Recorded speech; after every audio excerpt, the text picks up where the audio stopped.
Namami Samisha निर्वाणरूपं विभुजापकं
Kundalam Rusu Netra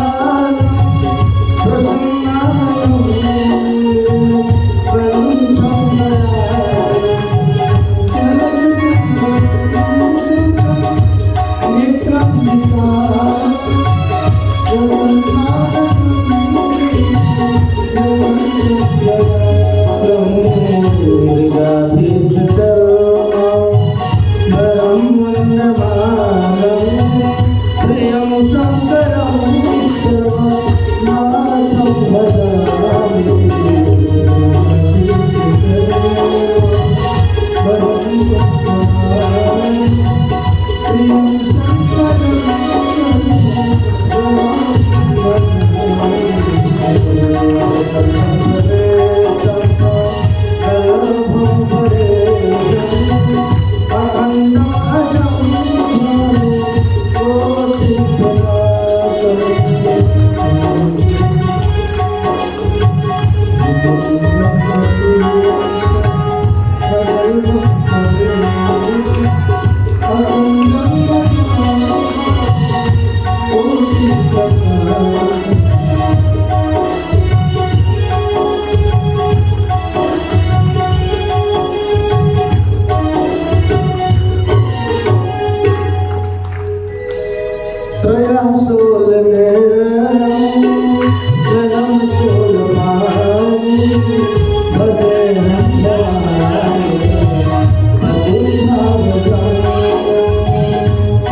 Shri Gauri Shankar भगवान की जय। गणपति गजानन भगवान की जय। श्यावर रामचंद्र भगवान की जय। बाल कृष्ण लाल की जय।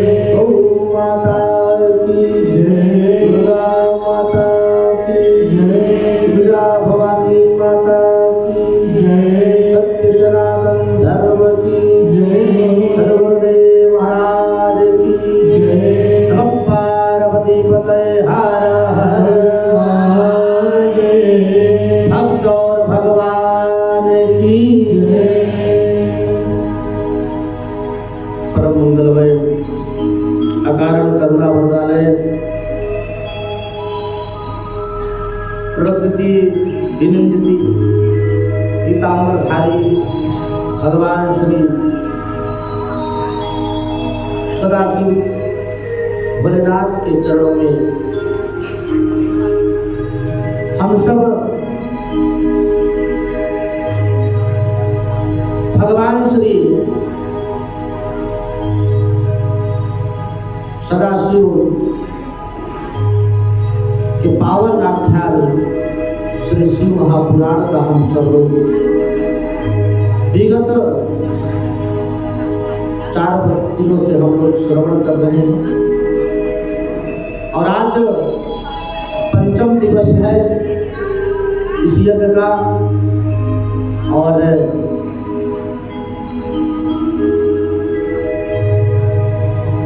आप लोग आए हैं, बैठे हैं, विराजमान हैं। बच्चों आप लोग कर क्या रहे हो? उनको शांत करो ना। हम लोग शांति से बैठे जगह।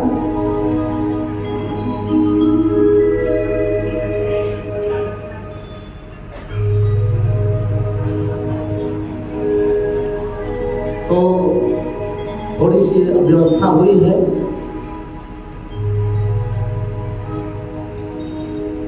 कभी कभी व्यवस्था ठीक से नहीं होती है तो भी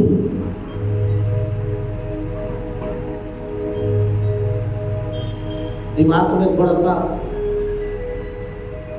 गड़बड़ी हो जाती है। और जैसे कि आपको निवेदन करना चाहूं, इस वर्ष कथा करने का कोई दिलचस्प नहीं हो रहा था। सभी जनों का उत्साह बहुत धीमा है। हमारे कार्यकर्ता गणों में बहुत से लोग तरह तरह की परेशानियों से उभर रहे हैं। आज ही अपने श्री जो बहन आती थी रामेश से, श्री विनोद कुमार दुबे, और ये इनके आज ही भोर में 4:30 बजे के लगभग उनके पिताजी का वैकुंठवास हो गया। 6 बजे तक लोग निकल गए। और तो ऐसे बहुत से लोग बीमार हैं कार्यकर्ता गणों में। आज तो शायद हमारे श्री राजकरण भाई आए हुए हैं, तो भी दिख रही है कि ठंडी हवा खा रहे हैं, ठंडी लग रही है, बहुत सुंदर। निर्बल महसूस हो रहे हैं, निर्बल दिखाई दे रहे हैं। तो लेकिन भगवान करवाते हैं। क्या करते हैं? भगवान करवाते हैं। वो अपना लीला और अपना चमत्कार वो दिखाते हैं कि हम लोग बिल्कुल सोचे थे कि स्पर्श नहीं होगा, लेकिन कार्यभार में लगे थे हम लोग सब, प्रचार प्रसार में लगे थे, तैयारियां में भी लगे थे।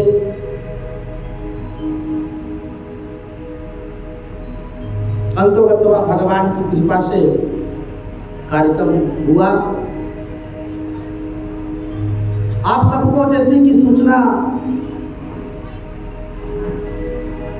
कल के बीते हुए प्रसंग में सूचित किया था कि 22 तारीख को दोपहर 12 बजे से कथा आरंभ होगी।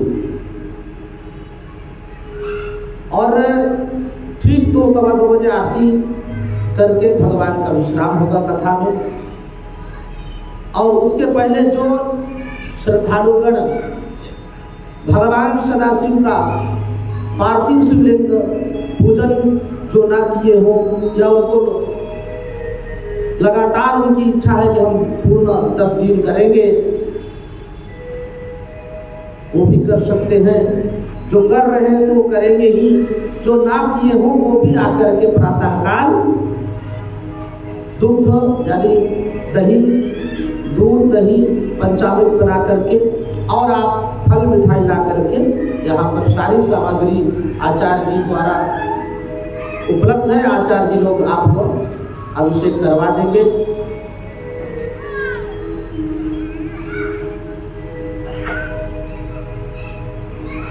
और इस प्रकार से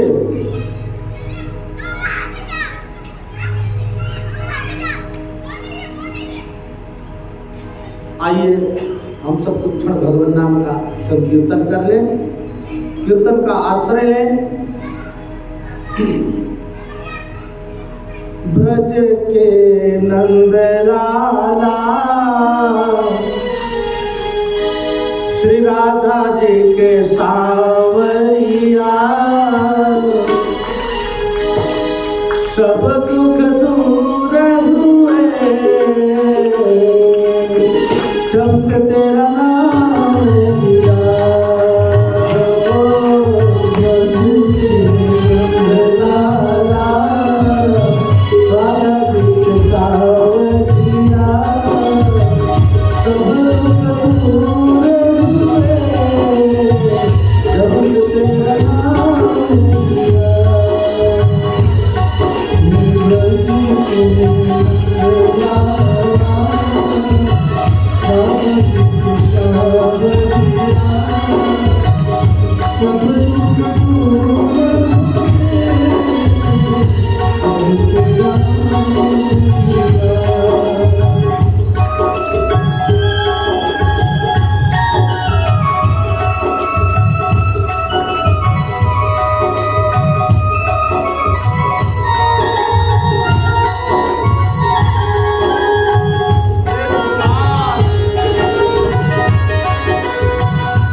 लगता है कि थोड़ा सा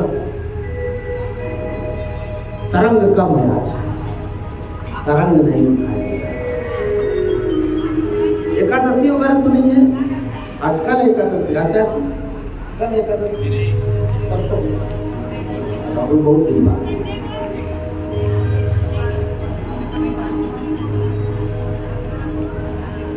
तो एक बार बड़े प्रेम से भगवान भोलेनाथ का जयकारा लगाइए तो बोले शिव शंकर भगवान की।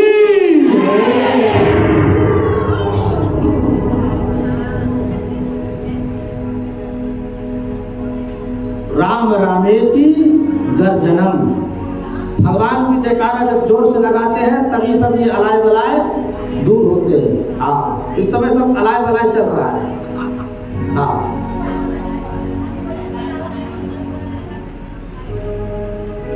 तो कल के प्रसंग में आप लोगों ने सुना, अब बस मौन मौन मौन।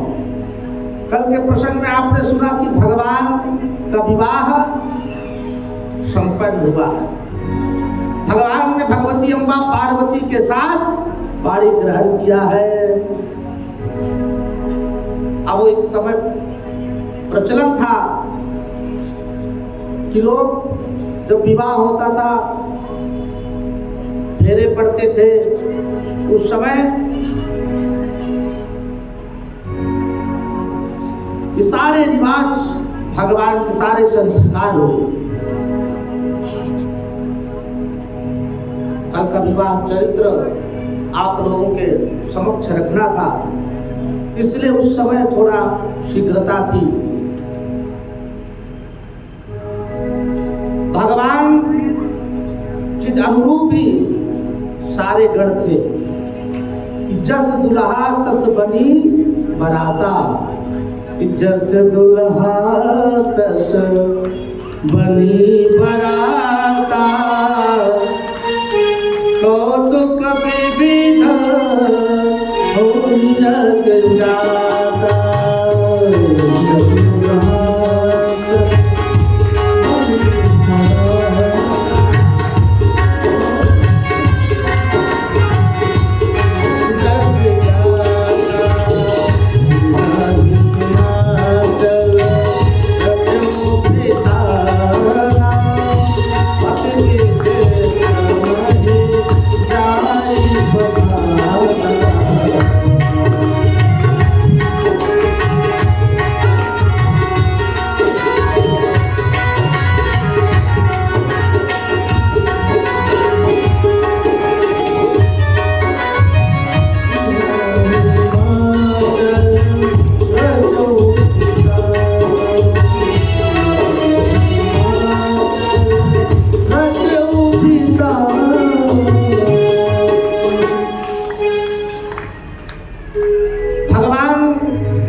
महादेव पावन चरित्र में भगवान का जब विवाह संपन्न हो रहा था, उस समय सारे भूत प्रेत पिशाच जितने भी भगवान के गण सब आनंद में नाच रहे हैं भगवान के विवाह। अरे नाचैगा वही गीत परम तरंगी भूत सब, देखत अति विपरीत बोलहि वचन विचित्र विभेद। अनेक प्रकार से जिसे उनकी बोली है प्रेत पिशाच की, वैसा बोल बोल करके पूरा आनंदित हो रहे हैं। परंतु पर्वतराज हिमालय के यहाँ कुछ समय पश्चात उनके यहाँ जो भय का लहर आ गया था, वो भय की लहर दूर हो गई। और इस प्रकार से कि भगवती अम्बा जहां पर हैं वहां पर सारे अष्ट सिद्धि नवनिधि सब आकर के, रिद्धि सिद्धि सब आकर के, संपत्ति रिद्धि सिद्धि संपत्ति सुख नित्य नूतन अधिकाय, अधिक अधिक मात्रा में वहाँ पर माता जी की सेवा के लिए, अम्बा की सेवा के लिए सब लोग अपना कार्य कर रहे थे।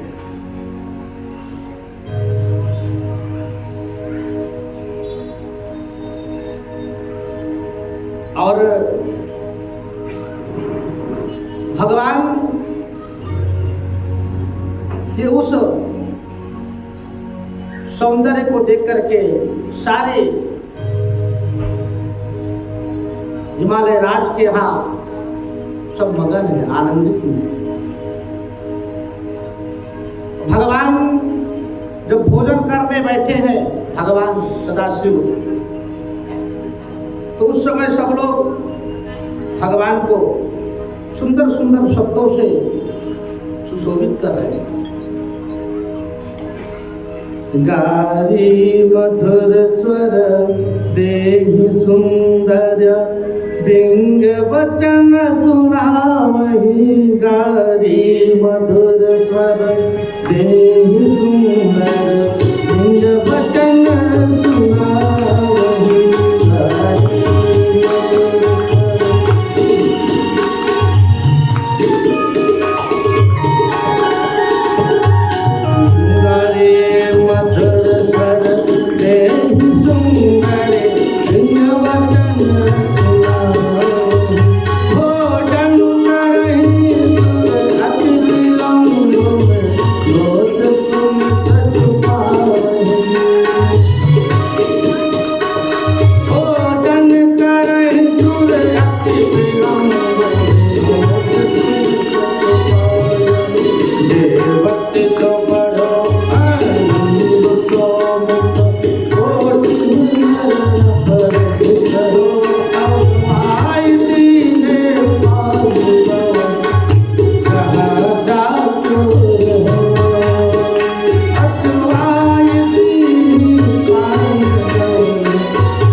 सभी स्त्रियां भगवान को सुंदर सुंदर अटपटे शब्दों से पिंग यानी कि टेढ़ी शब्द बोल रहे हैं और भगवान को गाली मधुर मधुर बातें कह रहे हैं।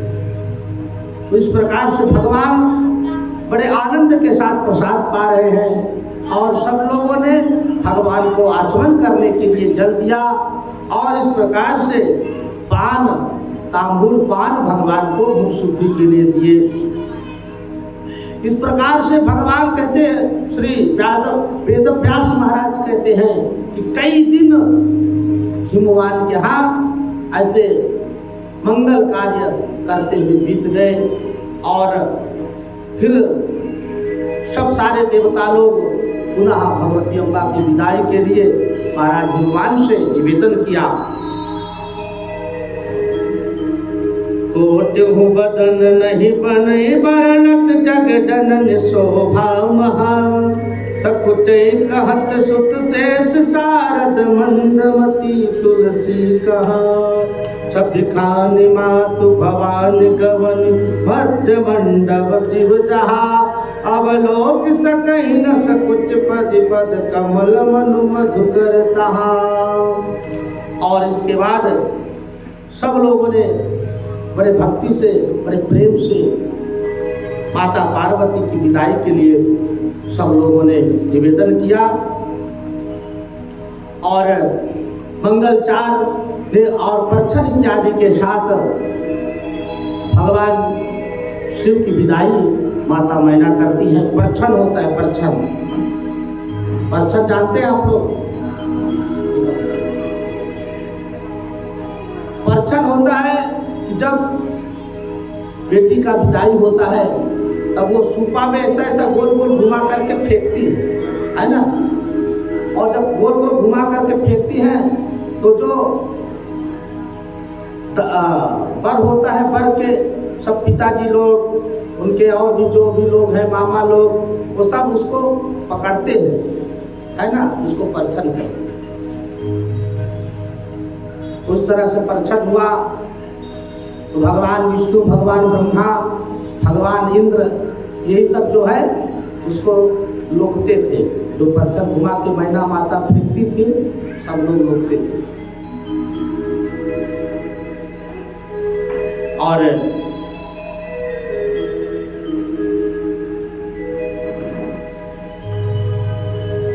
सब लोग अपने अपने धाम पहुंच गए। भगवान सीधा आकर के माता पार्वती को लेकर के आए और श्मशान में बैठ गए। मैया पूछने लगी कि अब जैसे कि जब कन्या का विदाई होता है, नई नई वधू होती है, उसके मन में तमाम तरह की बातें होती है कि हमारे ससुराल में सास कैसी होंगी, जेठानी कैसी होंगी, देवरानी कैसी होंगी, ननद कैसी होंगी, घर कैसे होगा, ये सारी चिंताएं होती हैं। क्या क्या भोजन बनाना होता होगा, ये सब नई बहुओं का सोच होता है। अब जैसे सोचते सोचते जा रही थी और बैठी कहाँ थी माता? नंदी पर। भगवान बुद्ध भावन सीधा मरघट में खड़े हो गए। माता पार्वती संत का भाव है। माता पार्वती पूछने लगी, महादेव अपना घर यही है क्या? भोलेनाथ कहने लगे, हाँ देवी, ये अपना घर यही है। कि जो बड़े बड़े बंगला, बड़े बड़े विधान बनाते हैं और अंत में यहीं पर आकर के उसको अंतिम यात्रा मनुष्य की जो होती है, तमाम यात्रा करता है, परंतु अंतिम यात्रा जो होती है यही होती है। और इसलिए मैं यही वास करता हूं। क्योंकि लोग जो है यहाँ पर आते हैं तो राम राम बोलते हुए आते हैं। राम राम सत्य है। सब लोग वहां तक जाते हैं, राम राम बोलते हुए जाते हैं। इसीलिए भगवान वहां विराजमान रहते हैं। सब लोग वहां पर जो मन है, उस समय लोगों का मन होता है, उस समय निर्मल होता है। कुछ लोग तो व्यंग मारते हैं वहां पर जाकर के। क्या बताऊं, अब जब थोड़ी देर में चिता में आग लग जाती है, जो भी परिजन रहते हैं या जो व्यवहारिक आते हैं सोचने लगते हैं। एक कहता है, क्या बताऊं, आज लाइट बिल भरना था, अभी अभी मर गया। हाँ, अब लाइट बिल भरने में विलंब हो जाएगा। एक ने कहा, अरे मुझे एक दिन में, हफ्ते में एक दिन छुट्टी मिलती है, रविवार कल नहीं मरा, आज ही मर गया। और एक दिन की छुट्टी का, एक दिन का मेरा नुकसान हो गया, तनख्वाह में कटौती हो जाएगी। तो वहां पर जाकर के लोग भी तरह तरह के, जब तक मुर्दा है तब तक लोगों की भावना शुद्ध है। जैसे ही मुर्दा जला वैसे ही लोगों की भावना बदल जाती है। और अंत में उसके लिए भगवान कहते हैं कि देवी, ये मेरा ही स्थान है, मैं सर्वत्र विराजमान हूं। और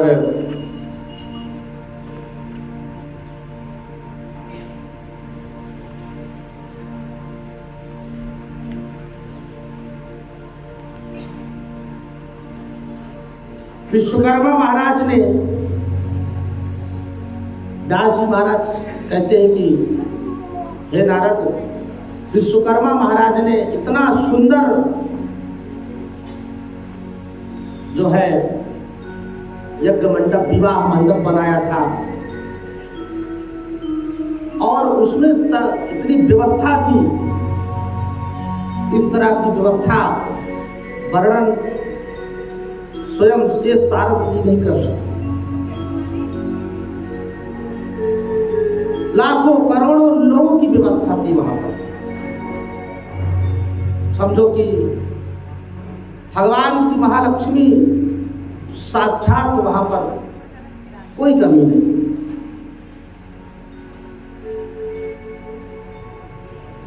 इस प्रकार से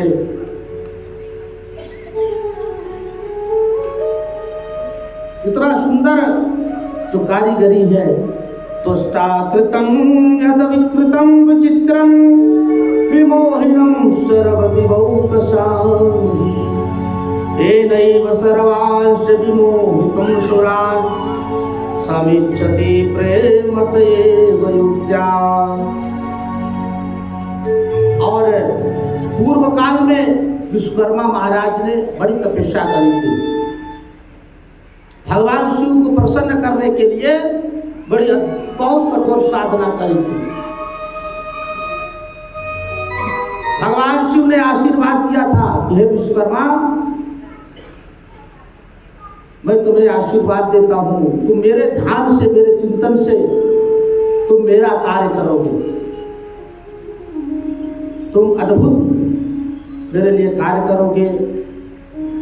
जब मेरा विवाह होगा उस समय तुम अनेक प्रकार के कलाकृत्य करके, कार्य करके और सुंदर रचना करके तुम व्यवस्था बनाओगे।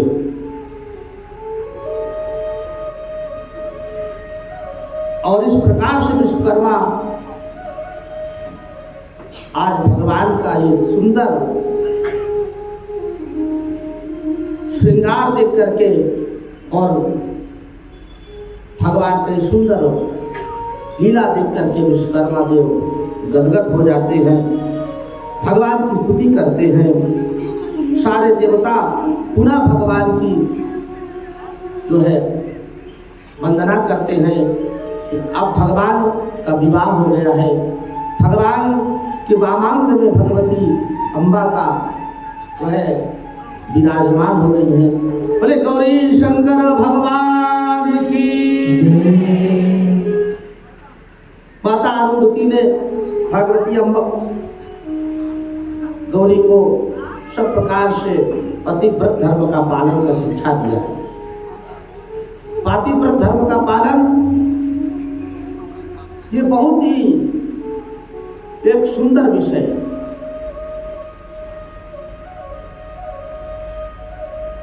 पतिभक्ता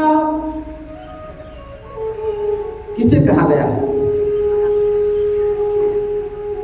पतिव्रता का मतलब क्या है?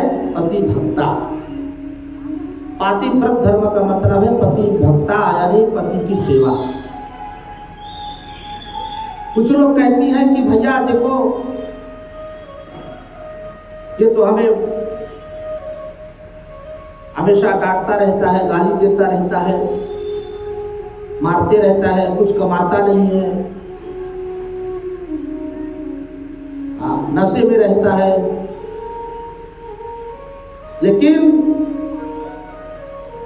तो भी पत्नी का दायित्व है, उस स्त्री का दायित्व है कि उसी प्रकार से वो अपनी सेवा शुश्रूषा से वो अपना निर्वाहन करे। क्या करे? निर्वाहन करे। नारी के लिए दूसरा कोई कार्य है ही नहीं है। माता अरुंधति कहती हैं कि हे देवी, हे पार्वती, तुम्हारे लिए सिर्फ तुम्हारे पति के लिए अनुरक्ति, पति के लिए भक्ति। जब तुम्हारे मन में दूसरा किसी का चिंतन नहीं होना चाहिए,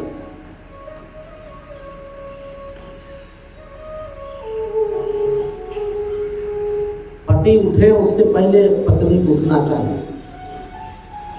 अब आजकल तो लोग कैसे हैं, पति खुद चाय लेकर के जाते हैं, देवी उठो सवेरा हो गया है ना। अब सवेरा कितने बजे का हो पता नहीं, लेकिन सवेरा हो गया है।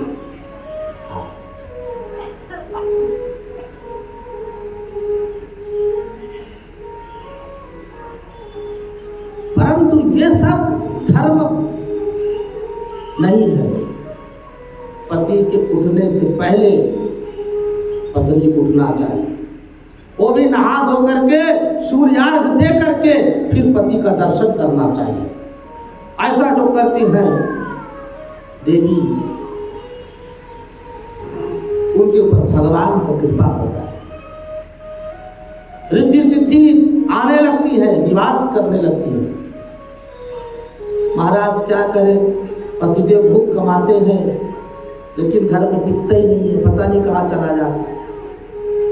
तो यही सब बहाना है आपके जाने का। जवाब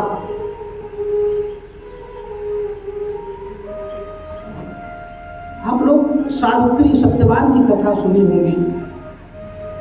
सावित्री देवी थी कि अपने पतिदेव सत्यवान के अलावा उन्होंने किसी का चिंतन नहीं किया और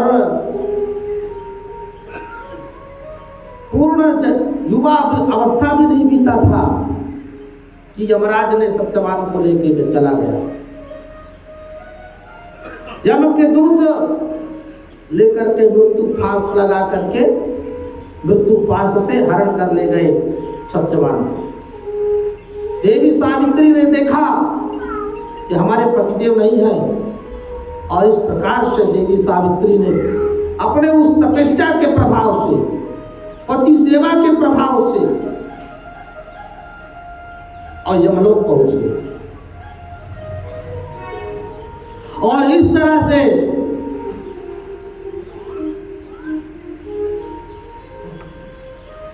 देवी सावित्री ने अपने पतिदेव को सत्यवान को लेकर के पुनः आई। धरती पे उन्होंने यम से कहा कि अगर हमारे पतिदेव अगर नहीं दोगे तो श्राप दे दूंगी, तुम्हारी भी काया पलट कर दूंगी। बताइए, ये किसी स्त्री में ऐसी सामर्थ्य है कि यमराज को काया पलट कर देगा?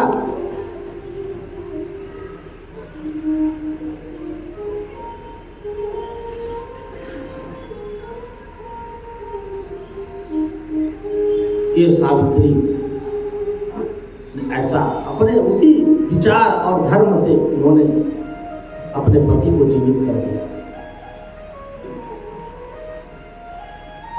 पति जब तक खाए ना, जब तक भोजन ग्रहण ना कर ले, तब तक पत्नी को भोजन ग्रहण नहीं करना।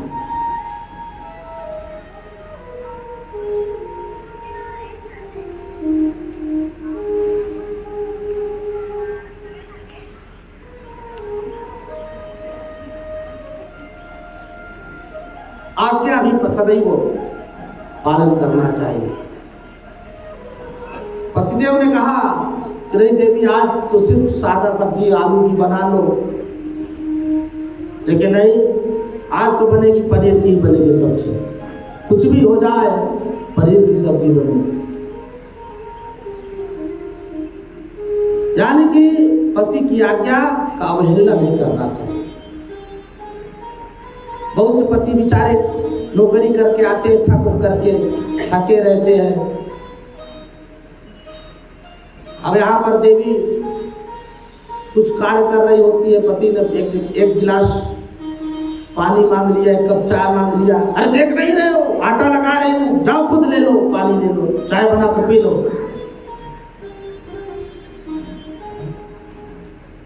इस तरह की अवहेलना करती हैं। इस तरह से उनके ऊपर कोई देवता प्रसन्न नहीं होता। वो चाहे जितना भजन कर ले, चाहे जितना शिव गाथा गा ले, कुछ मतलब नहीं है, सब व्यर्थ है, सब व्यर्थ है। वो चाहे जितना पुराण सुन ले, सब मिट्टी में मिला है। वो सावित्री नहीं बन सकती। नोट ले लो, आप लिख लो,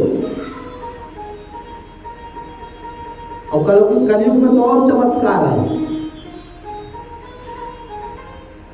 जो और युगों में आपका चमत्कार दिखने को मिलता था, ये युग में मिलेगा चमत्कार आपको। इसमें जल्दी चमत्कार दिखने को मिलता है। तो पातिव्रत धर्म का यानी पतिव्रत धर्म का बड़ा ही सुंदर देवी अनुमति ने माता पार्वती को सिखाया। क्या वो सीखी नहीं है, जानती नहीं है? जगदम्बा है, सब वेद पुराण शास्त्र सब कंठस्थ है उन्हें, फिर भी लोकाचार में जिस प्रकार से भगवती सीता को अनुसुईया माता ने शिक्षा दिया था पतिव्रत धर्म, उसी प्रकार से आज माता अरुंधति उन्होंने माता पार्वती को सब शिक्षा दी।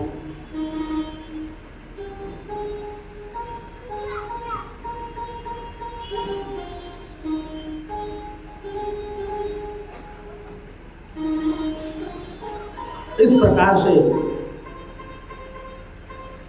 जो स्त्रियां पातिव्रत धर्म का पालन करती हैं, उनके यहाँ सब प्रकार से वृद्धि सिद्धि नवनिधि सब आकर के सेवा में लग जाती है।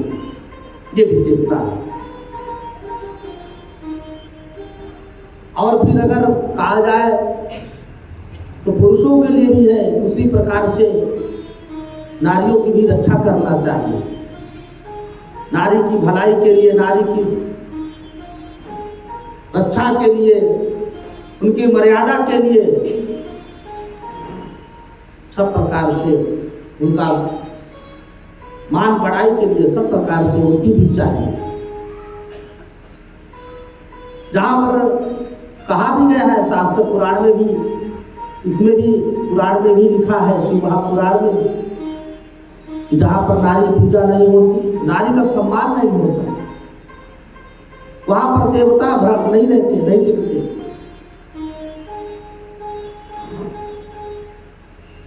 यत्र नारी पूज्यन्ते तत्र रमन्ते देवता।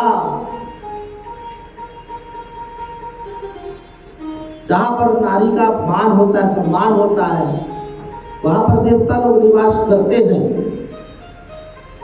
उसी प्रकार से गृहस्थ जीवन में एक दूसरे का सम्मान और एक दूसरे के प्रति आस्था और विश्वास, यही भगवान शिव और पार्वती का विवाह का संबंध है।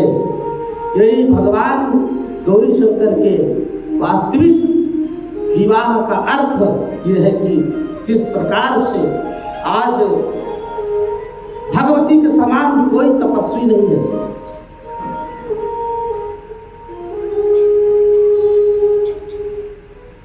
भगवती माता पार्वती के समान कोई तपस्विनी नहीं है।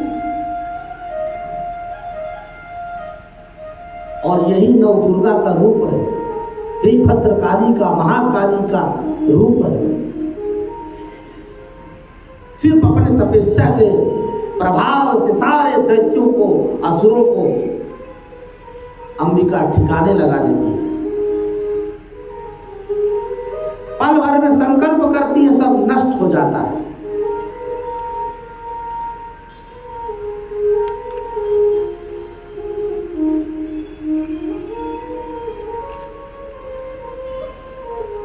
और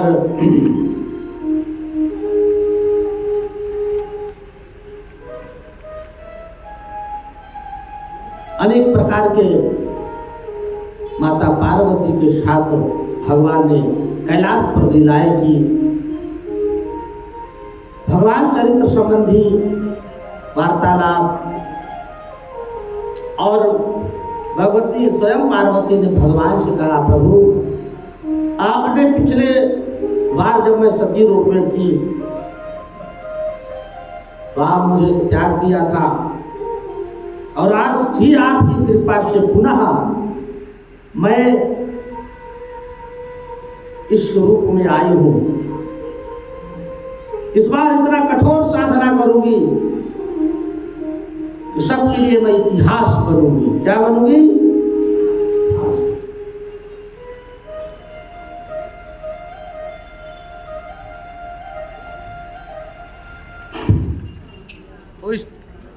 नारायण नारायण नारायण श्रीमन्नारायण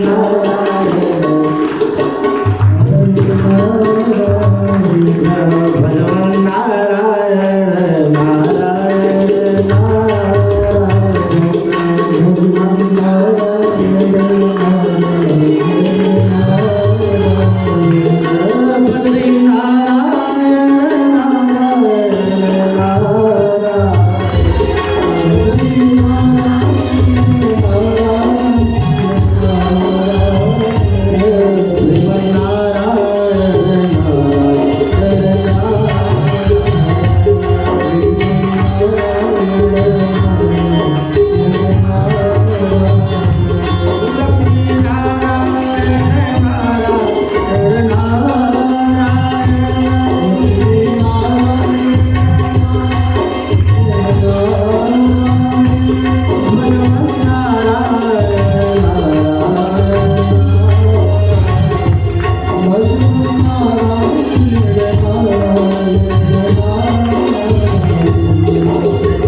देवदेव महादेव करुणासागर प्रभु अंतर्यामी सर्वेशा सर्वं जाना शंकर। देवता लोग बोलते हैं प्रभु हे महादेव, हे करुणासागर, सबके स्वामी, हे अंतर्यामी, हे भगवान शंकर, आप सब कुछ जानते हैं। अब आप प्रभु हमारे दुखों का भी निवारण करिए। हम लोगों का आप मनोरथ पूर्ण करिए प्रभु। भगवान कहते हैं कि हे विष्णु हे विधे देवा सर्वेषां मनोगति यद्भावि तद्भवेत्येव कोऽपि नो तन्निवारकः। भगवान कहते हैं देवताओं, हे विष्णु, हे ब्रह्मा, ये सब आप सब लोग चिंता ना करिए और आप सब लोगों को अवश्य ही आप सबका कल्याण होने वाला है। और इस प्रकार से भगवान महादेव भगवती अम्बा के साथ अंतर्ध्यान हो गए और एक दिन भगवान अनंत तेज में विराजमान थे। उस समय भगवान शिव का तेज पृथ्वी पर गिरा और उससे एक सुंदर तेज बालक का जन्म हुआ। बोले कार्तिकेय भगवान की। और देखते ही देखते वो बालक बड़ा हो गया और उस समय वहां से 6 योगिनी निकल रही थी, जिनको कृतिका भी कहते हैं और योगिनी भी कहते हैं। वो देवियों ने देखा कि सुंदर बालक है और उस सुंदर बालक के, अद्भुत बालक को देख करके सारी देवियां जो है मोहित हो गई। उनके स्तनों से दुग्ध धारा निकल रही थी और एक एक करके वो सबने उस बालक को दुग्धपान कराया। और बालक इतना वीर था कि सारी वो 6 योगिनियों का दुग्ध पान कर गया। और इस प्रकार से जो प्रत्येक देवियों का दुग्धपान किया, इस प्रकार से उनके 6 सिर हो गए, यानी तो उसी समय भगवान षडानन हो गए। अच्छा, एक बात और है, भगवान भोलेनाथ के यहाँ मुख का बड़ा ही गंभीरता है ना। आनंद मतलब मुख की बड़ी विशेषता है। ये भगवान शिव के ही दरबार में, भगवान शिव के ही परिवार में। अभी सबसे पहले आप देखेंगे तो महाराज गजानन, क्या है? महाराज गजानन, इनका भी मुख अद्भुत है। और इसके बाद भगवान श्री स्वयं महादेव पंचानन, कितने? पंचानन, यानी 5 मुख वाले हैं भगवान सदाशिव। और इसके बाद उनके बड़े ज्येष्ठ पुत्र, जिनका आप अभी प्रकट प्रादुर्भाव श्रवण किया, ये भगवान कार्तिकेय 6 मुख वाले। और तो और जो भगवान शिव का जो परम भक्त है रावण, उसका दशानन। एक संत ने निवेदन किया कि ये जब दशानन सोता होगा तो कैसे सोता होगा, 10 सिर कैसे, इसकी तकिया कैसी लगती होगी, और कौन से सिर के बगल ये सोता होगा।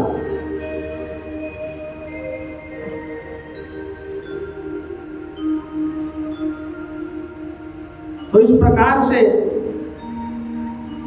भगवान श्री विश्वामित्र द्वारा उस बालक का नामकरण संस्कार हुआ और विद्या संस्कार हुआ। और महाराज कार्तिकेय ने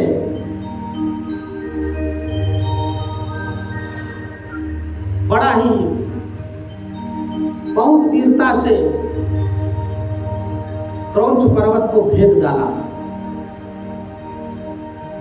और खेल खेल में ही महाराज इंद्र को पराजित कर दिए। उन्होंने वज्र भी तान दिया, परंतु उस वज्र का कोई प्रभाव नहीं हुआ।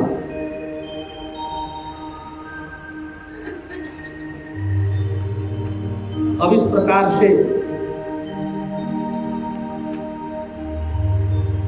उस समय तारकासुर का बड़ा ही आतंक था तीनों लोक में, और सब देवताओं ने कार्तिकेय महाराज को अपना अपना आयुध प्रदान किया। और सब लोग कहते हैं कि महाराज आप बहुत वीर हैं, आप हमारे सेनापति होंगे। महाराज कार्तिकेय ने कहा कि सब देवताओं, अब तुम्हें चिंता करने की कोई आवश्यकता नहीं है।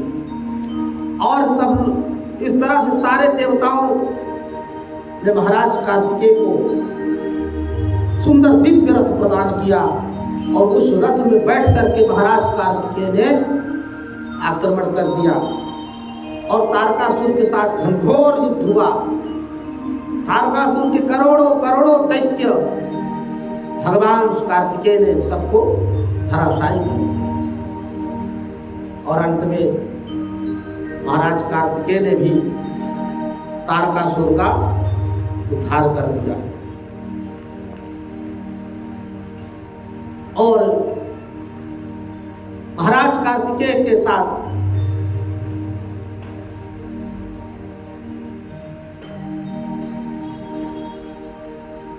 विश्वकर्मा महाराज की पौत्री देवसेना, इनके साथ महाराज का विवाह भी हुआ। और इस प्रकार से भगवान की